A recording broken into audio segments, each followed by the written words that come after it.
Once, in a land far, far away, stood a small stone cottage.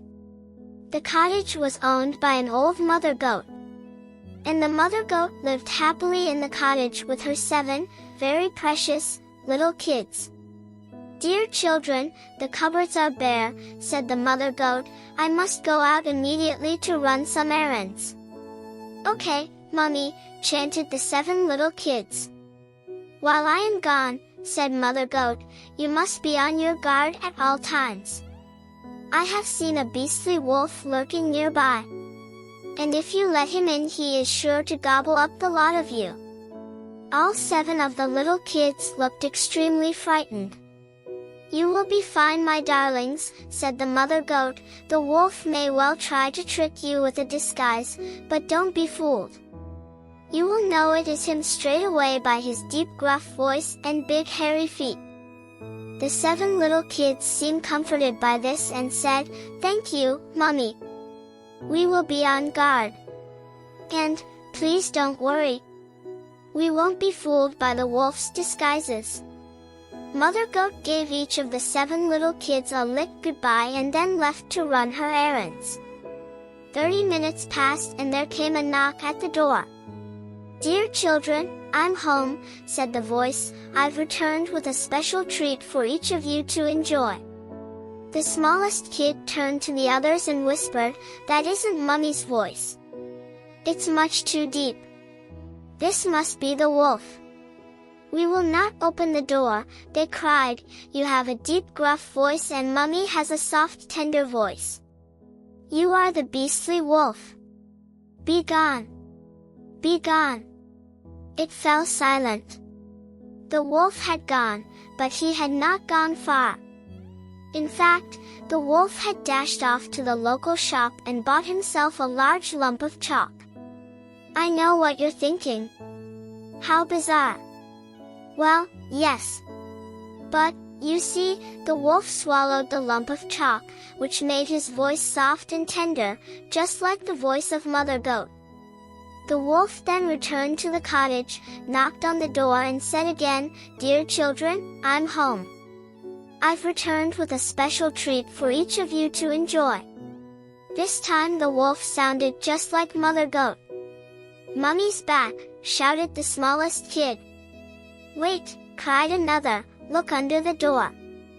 Those feet are much too big and hairy to be Mummy's feet. This must be the wolf. We will not open the door," they bleated. "You have horrible, hairy wolf's feet and Mummy has lovely goat's feet. You are the beastly wolf. Be gone.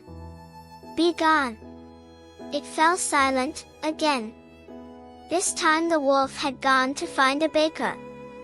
But why on earth would the wolf want a baker? Well, you see, the wolf told the baker that he had sore feet and asked the baker to wrap his paws in dough.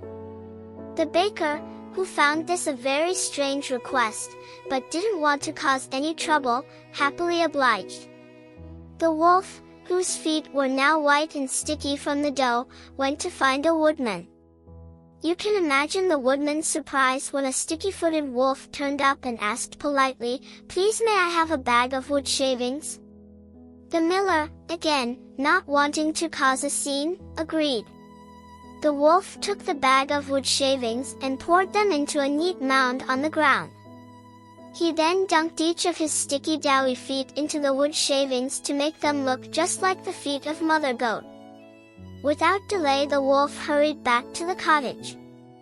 He knocked on the door, as before, and said, "Dear children, I'm home. I've returned with a special treat for each of you to enjoy." The 7 little kids looked at each other. "It sounds like Mummy." "Yes, it does," said another, peering under the door, "and the feet are white like Mummy's too." "It must be Mummy," they all cried and opened the door. Well, this, I can tell you, was a big mistake. The wolf pounced through the front door and chaos ensued. The 7 terrified kids scattered in an attempt to get away from the wolf. One hid under a chair. The second climbed into a bed. The third jumped into the oven. Number 4, 5, and 6 all jammed themselves like sardines into a cupboard, and the 7th climbed inside a large grandfather clock. Alas, the wolf sniffed each one of them out one by one and, in a single giant bite, gobbled each of them up. The only kid to survive was number 7, who hid ever so silently inside the grandfather clock and, as a result, was never found by the wolf. The wolf, now with an exceedingly full belly, waddled into the nearby forest and fell fast asleep next to an old tree stump. Mother Goat arrived home shortly after. What an awful sight met her eyes! A broken table and smashed chairs. Shattered dishes lying everywhere. Her carefully hand-sewn bedspread strewn across the floor. Ripped pillows spilling great clumps of feathers. And not a single little kid in sight. As she wept, there came a cry from within the grandfather clock. "Mommy, Mommy!" shouted the 7th little kid. Mother Goat ran over to the clock, opened the door and said, "Oh, my child! My precious child! What has happened? And where are all your brothers and sisters?" "The beastly wolf, Mummy!" cried the kid, "he ate them up." Mother Goat let out a blood-curdling yell, then the room fell silent. Mother Goat started to pace up and down the room. A few moments passed and then she spoke. "We must find that wretched wolf," she said. "Look, dear. Here are his footprints on the ground. We shall follow these until we find the beast." Mother Goat and the little kid followed the wolf's tracks until they reached the opening in the forest where the wolf lay sleeping. Mother Goat peered at the wolf's stomach closely. It was moving. Something was wriggling and struggling inside the wolf's big bulging belly. "Could it be," she thought, "that my children are still alive in there? Quick, quick! My dear," she said to the little kid, "run home and fetch me a pair of scissors and my sewing kit." The little kid dashed home and returned, quick as a flash. The next part of the story really is quite gruesome, so I hope you are sitting comfortably. Mother Goat took the scissors, pierced the wolf's stomach and began to snip. No sooner had she made the first cut when the first little kid popped her head out, looked at Mother Goat and said, "Hello, Mommy." The little kid jumped out, closely followed by her 5 brothers and sisters. But how? How could the kids still be alive?